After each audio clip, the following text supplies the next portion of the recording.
पूछते हैं, हम राग और वैराग्य के पार कैसे जाएं।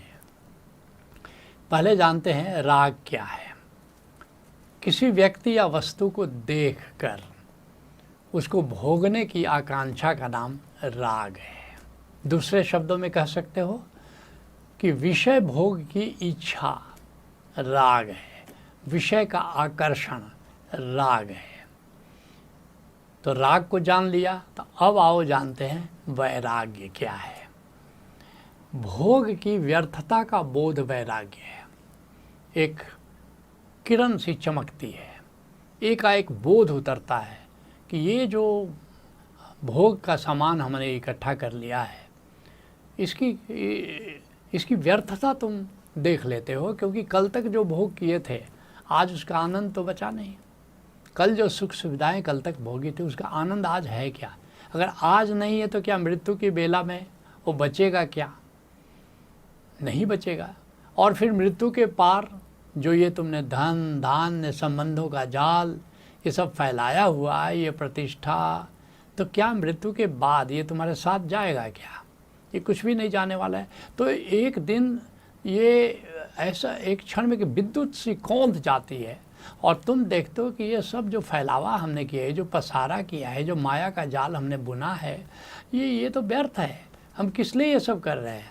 जैसे सपना देखते हो कि बहुत धनवान हो गए हो, बड़ी प्रतिष्ठा हो गई है, और सपना टूट जाता है और तुम देखते हो कि अरे ये सब तो सपना था। ऐसे ही जब मृत्यु की घड़ी में जब तुम विदा होते हो और सूक्ष्म शरीर में चले जाते हो तो देखते हो कि अरे वो सब तो सपना था, वो सपना तो टूट गया। तो इस व्यर्थता को जब तुम भोग की व्यर्थता को का जब बोध उतरता है तो उसका नाम वैराग्य है। जिसके लिए अष्टावक्र कहते हैं, कथम ज्ञानम कथम मुक्तिम वैराग्यम किम भविष्यति। अष्टावक्र से बल्कि जनक पूछ रहे हैं कि हे गुरुदेव, ज्ञान कैसे हो, मुक्ति कैसे हो, वैराग्य कैसे हो। क्यों? ये तीन बातें महत्वपूर्ण है कि कथम ज्ञानम, ज्ञान क्या है? ये जो मैं आत्मा हूँ, अपना तादात्म्य आत्मा से बना लेना ज्ञान है, मैं शरीर नहीं हूँ। तो वैराग्य के चरण के लिए ये बड़ा ज़रूरी है कि तुम जानो कि मैं हूँ कौन, ज्ञान होना चाहिए। तब जाकर के मुक्ति होती है और तृप्ति होती है। दूसरा चरण है अब आत्मा में अपने आप तृप्त हो जाते हो, उस स्थिति को मुक्ति होती है कहते हैं। और जब ज्ञान हो गया, मुक्ति हो गया, तो मुक्ति जब हो गया, अपने आप में तृप्त हो गए, तो विषय वासनाओं के प्रति आकर्षण कैसे रहेगा, राग क्यों रहेगा? तो तुम वैराग्य घटित होता है।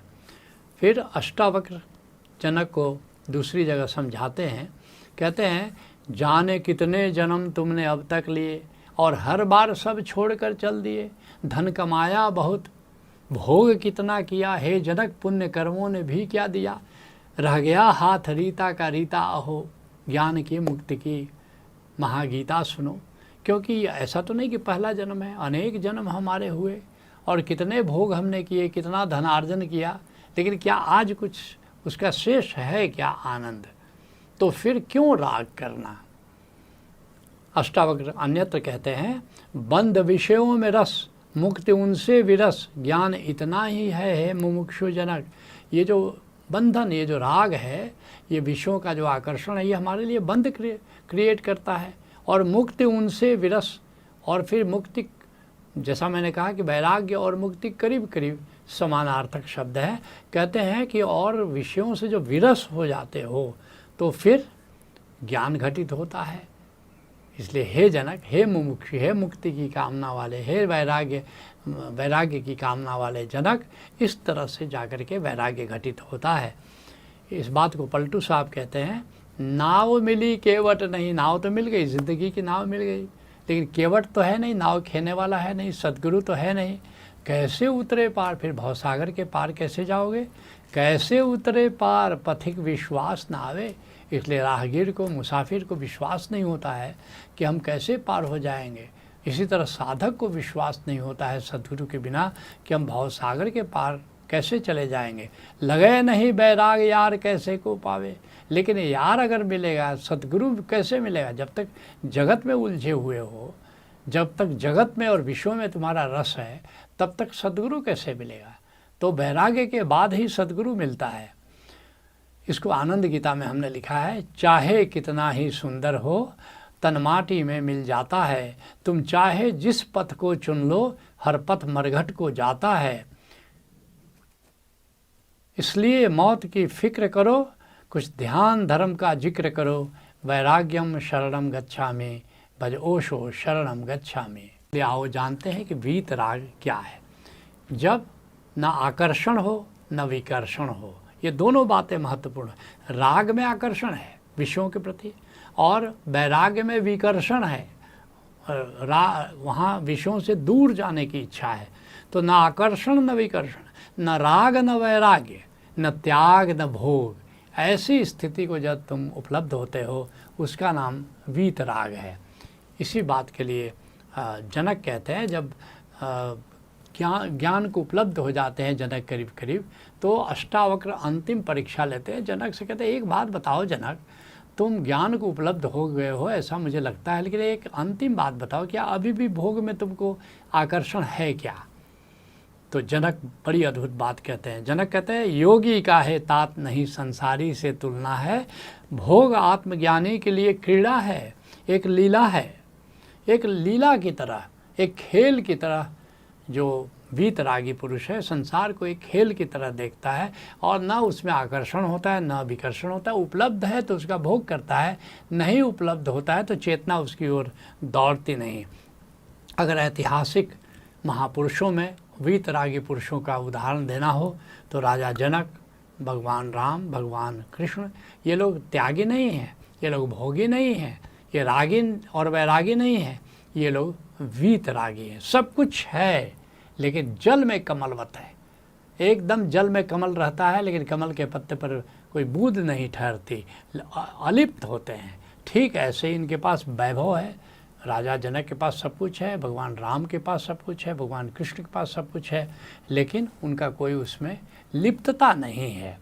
इसके लिए आनंद गीता में हमने लिखा है, आज के पंछी पिंजड़ों के भीतर कैद कैसे बहुत दिन रहेंगे। जैसे आज का जो आज का साधक है वो जंगल जाने की उसको ज़रूरत नहीं है, और आज का जो साधक उसको दिन दरिद्र रहने की ज़रूरत नहीं है, धन से बैर करने की ज़रूरत नहीं है।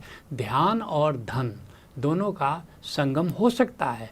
आज के पंछी पिंजड़ों के भीतर कैद कैसे बहुत दिन रहेंगे। इसलिए संसार की कैद में, संसार के जेल में कैसे आज का साधक रहेगा, लेकिन जीतने जो कि खुद को चले हैं, हार को कर कैसे जंगल भगेंगे। लेकिन आत्मजेता होने चले हो, विजेता होने चले हो और तुम भाग जाओगे, भगोड़े हो जाओगे, यह भी शोभा नहीं देता। अब जहाँ कोई साधक वहीं पर प्यार का कोई मंदिर बनेगा। इसलिए अब जहाँ हो वहीं पर प्यार का मंदिर बनाओ, ध्यान का मंदिर बनाओ। इसलिए ओशो कहते हैं, न त्यागो न भागो, कहते हैं कि वहीं भागो नहीं जागो, भागो नहीं जागो। तो न त्याग की ज़रूरत है न भोग की ज़रूरत है, बल्कि जागने की ज़रूरत है। अब वीतराग कैसे उपलब्ध हो, इसके लिए 5 उपाय यहाँ बताना चाहूँगा, 5 मुख्य उपाय बताना चाहूँगा। पहला उपाय, सद्गुरु से प्रेम करो। सद्गुरु से प्रेम करो तो क्या होगा, सद्गुरु से अगर प्रेम में पड़ोगे तो न विषयों का प्रेम बच जाएगा और न विषयों का वैराग्य बच जाएगा, विकर्षण हो, न विषयों का त्याग होगा न विषयों का भोग होगा। इस बात को गुरु अर्जुन देव जी बड़े प्यारे अंदाज में कह रहे हैं, कहते मन क्यों बैराग करेगा, सद्गुरु मेरा पूरा, मुझे पूरा सद्गुरु मिल गया है, बैरागी होने की ज़रूरत क्या है। तो पूरा गुरु से जुड़ना वीतरागी होने का पहला कदम है। दूसरा, साक्षी रहकर कर्म करने का मजा लो, कर्म करने का मजा, क्योंकि जब फल में तुम्हारी रुचि है, फल अगर तुम्हारे जीवन का केंद्र है, तब फिर क्या होगा, या तो राग होगा या बैराग होगा। क्योंकि फल के आकर्षण में पड़ना, फल में आसक्त हो जाना राग है, और फल के प्रति विकर्षण पैदा होना ये क्या है, ये वैराग्य है। तो फल केंद्रित जीवन है तभी तक राग और वैराग्य है। लेकिन अगर कर्म केंद्रित जीवन हो गया तो तुम राग और वैराग के पार चले जाओगे। तो इसी को कहते हैं कि निष्काम कर्मयोग। कृष्ण इसी को कहते हैं कि निष्काम कर्मयोग है कि न तो अनुकूल फल से बहुत ज़्यादा तुम प्रसन्न हो रहे हो, न प्रतिकूल फल मिलने पर कोई निराशा हो रही है। तो बिल्कुल जिसको कहते हैं कि फल केंद्रित नहीं, कर्म करने का तुम मज़ा ले रहे हो। अभी क्या है, फल अच्छा मिल जाता बड़े खुश हो जाते हैं, और फल प्रतिकूल मिल जाता है तो निराश हो जाते हो, क्योंकि इसका मतलब तुम्हारा जीवन फल केंद्रित है। लेकिन कर्म करने में ही मज़ा आ रहा है तो इसका मतलब कि तुम्हारा जीवन अब फल केंद्रित ना रहा है, तुम वीतरागी होने की दिशा में चल रहे हो। तीसरा उपाय, प्रकृति का मजा लो, प्रकृति से जुड़ो, क्योंकि प्रकृति से न राग होता है न वैराग होता है, और एक वीतरागता उतरती चली जाती है। चौथा उपाय क्या है, सुमिरन में रहकर भक्ति का मजा लो, भक्ति का मजा लो, क्योंकि भक्ति परम राग है। जिसको ज्ञानी वीतराग कह रहे हैं उसी को भक्त या संत उसको परम राग कह रहे हैं। तो परमात्मा से प्रेम हो जाना परम राग है। और पांचवा उपाय है, बहुजन हिताय बहुजन सुखाय, लोक मंगल के लिए कर्म करो। और अगर तुम धन ही नहीं है, तुम्हारे पास संसाधन नहीं है, तो लोक मंगल कैसे करोगे।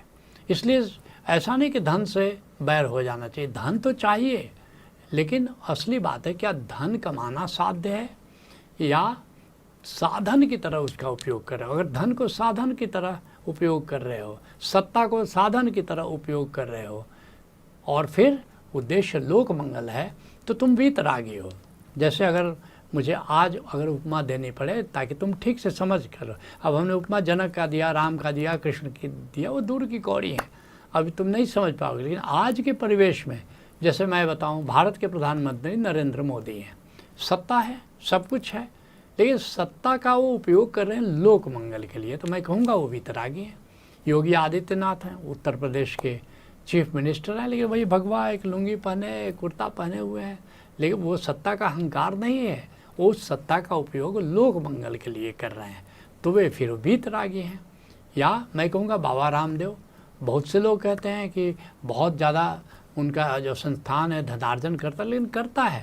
लेकिन उनकी एक बात मुझे अच्छी लगी, मैं सुन रहा था, उन्होंने कहा कि मैं धनार्जन करता हूँ, लेकिन मेरा जो धन है वो परमार्थ के लिए है। ये बात बिल्कुल ठीक है, उनकी अपनी कोई खास आवश्यकताएं नहीं है, वो स्वार्थ के लिए या अपना बैंक बैलेंस बढ़ाने के लिए तो नहीं कुछ कर रहे हैं, लोक मंगल के लिए कर रहे हैं। ये वीतरागता है कि तुम सारे संसाधनों से, धन से बैर मत करो, संसाधन आने दो, संसाधन को पैदा करो, लेकिन उसका उपयोग लोक मंगल के लिए करोगे तो कोई बंध नहीं लगेगा। राग वैराग्य के पार तुम जिंदगी को जियोगे, तुम वीतरागी होकर परम राग में जीवन को जियोगे। तो आज के सत्संग को यहीं विराम देते हैं। हरि ओम तत्सत।